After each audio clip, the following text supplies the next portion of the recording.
يا مساء الفل، تعالوا نعمل مع بعض النهارده اكله الكشري الجامده دي اللي مفيش حد بيختلف عليها. بنخرج في اي حته لازم ناكل كشري. تعالوا بقى اقول لكم النهارده نعمله في البيت ازاي بطريقه حلوه جدا، وكمان هيطلع اسهل من بتاع المحلات واطعم كمان من بتاع المحلات.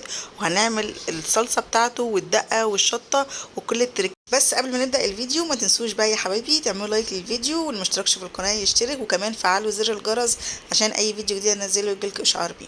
طبعا زي ما احنا عارفين مكونات الكشري بتاعتنا بيبقى عندنا مكرونه اسباجيتي، وكمان المكرونه المقصوصه اللي هي الصغيره دي هسلقهم هما الاتنين مع بعض. وكمان عندي العدس بتاعي اللي انا هسلقه، والرز والشعريه والبصل بتاعي والثوم والحاجات دي كلها. هنبدا بقى واحده واحده دلوقتي نعمله مع بعض وهنشوف هنعمله ازاي. بس زي ما انتوا عارفين احنا ممكن زي ما طلع كده ممكن نعمل الكشري في حله واحده، بس طبعا مش هيطلع اطعم من ان احنا بنعمل كل حاجه لوحدها ونبدا نعمل طبق الكشري ونجهزه مع بعض. ودي طبعا مكونات الصلصه بتاعتنا برضو اللي احنا هنعملها. اول حاجه بنعملها في الكشري ان احنا بنسلق المكرونه. طبعا بجيب حله، اول ما الميه ما بتغلي بحط فيها المكرونه بتاعتي. وكمان نبقى شغالين بقى يعني كل الحلل مع بعضها في حله صغيره كده على النار. هسلق العدس بتاعي. الميه هنا بتاعت المكرونه بدات تغلي، هحط فيها ملح وبعدين هنزل بالمكرونه بتاعتي. هديها تقليبه كده وهسيبها بقى تستوي في الميه بتاعتها، وهغطيها كده بقى على ما اشوف هكمل ايه تاني. انا بحب في تسويه المكرونه ان هي تاخد غلوتين في الميه على النار، وبعدين بطفي عليها النار وبسيبها تستوي في الميه بتاعتها، بتطلع مفلفله وحلوه جدا. هنيجي بقى مع بعض دلوقتي هنجهز الرز بتاع الكشري.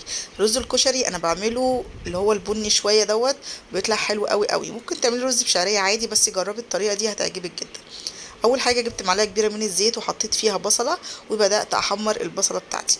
البصله انا عايزاها لونها غامق شويه، فهفضل احمر فيها شويه لحد ما لونها يغمق معايا كده، وبعدين هنزل عليها بالشعريه علشان الشعريه والبصله يتحمروا مع بعض.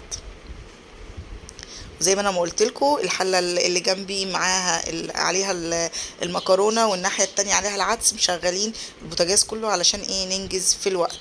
بصوا انا هنا كده طفيت على المكرونه، بصوا مفلفله وحلوه جدا من غير حتى ما تحطي عليها زيت. زي ما انتم شايفين كده بقى البصله والشعريه بدات تتحمر معايا. زي ما انا قلت لكم انا عايزاها لونها غامقه شويه علشان انا هعمل الرز لونه بني. وبعدين هزود الميه وهقلب بقى الشعريه والبصل مع بعض كده. وبرده هحط عليه عدس زي ما انتم شايفين كده، برضو هيطلع طعمه حلو جدا ولونه بني ولذيذ قوي.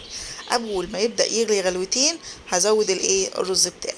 بس انا هحب دلوقتي ابهر الميه دي عشان يطلع طعمها حلو كده. هحط فيها بقى كل البهارات بتاعتي، الملح والكمون. ما بكترش البهارات في الرز قوي يعني، ومكعب مرق الدجاج. هسيبها بقى على النار. اول ما تغلي هضيف الرز بتاعنا.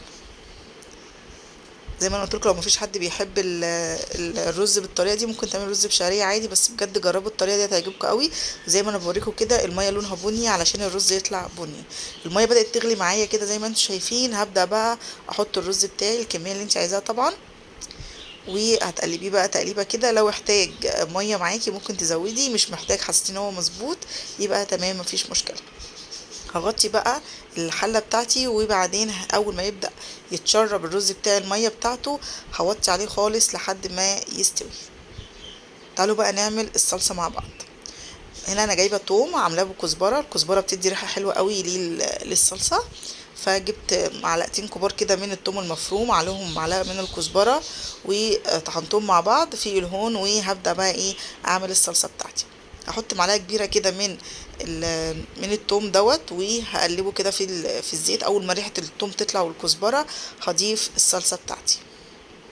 الكزبره بتدي ريحه حلوه قوي لما بتحمريها للاكل، فجربي برضو الطريقه دي هتطلع حلوه جدا. هيبقى احسن من اللي انت بتاكليه في المحلات كمان. هفضل اقلب فيه كده، بس مش هنحرق التومه طبعا، هنحمرها بس كده. اول ما ريحتها تطلع هبدا اضيف الصلصه بتاعتي. لو وصلتوا هنا في الفيديو بقى يا حبايبي ما تنسوش تحطوا لايك للفيديو. كده خلاص انا شايفه ان البصله بتاعتي تمام. هنزل بقى بالطماطم اللي انا ضرباها، وهسيبها بقى على النار تتسبك. بس ممكن احط التوابل بتاعتها والملح دلوقتي، وممكن برضه اسيبها لما تتسبك براحتك يعني اللي انت عايزاه. بس انا هبهرها بقى عشان اسيبها مع نفسها على النار كده على ما اكمل بقيه الحاجه. حطيت ملح وكمون وفلفل اسمر ومكعب مرقه دجاج وورقتين لوري، وقلبت كل ده وسبتها على النار تتسبك معايا. هتشوفوا برضو لونها في الاخر هيبقى عامل ازاي، تبقى حلوه جدا.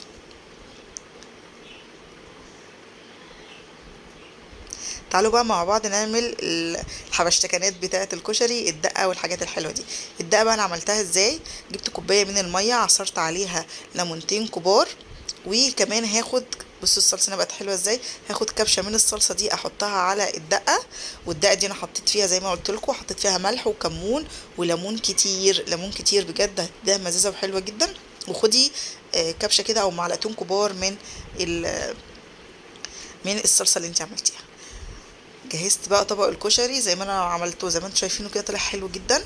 وحمرت البصل كمان وعملت الشطه وكان بجد تحفه.